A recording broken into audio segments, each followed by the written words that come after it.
मैं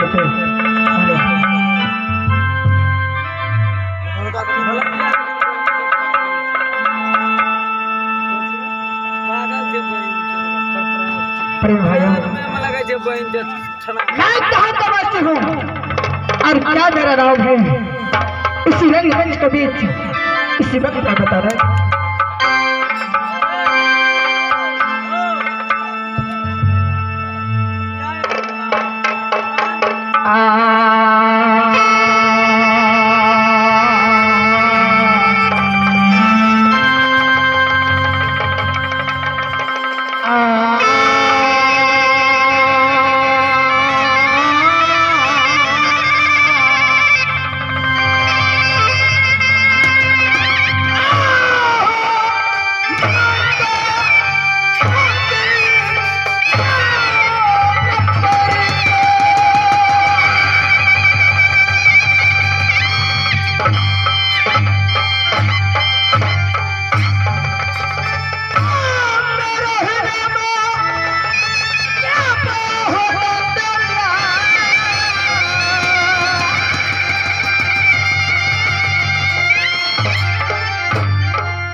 मेरा ही पिताजी का नाम वीर भीखन है, मेरी माँ के नाम सती कुंताला, और मेरा ही नाम ये क्या किला के अंदर कौन है जानता है? देवा।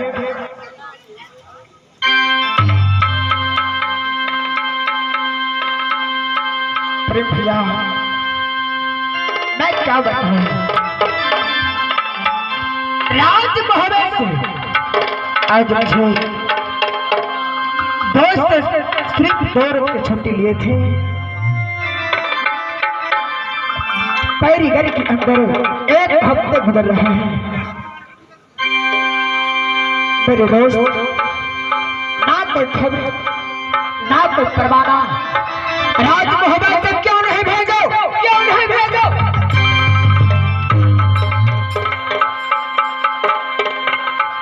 आओ हो कहाँ का छतरी दे से कहाँ का सूबा,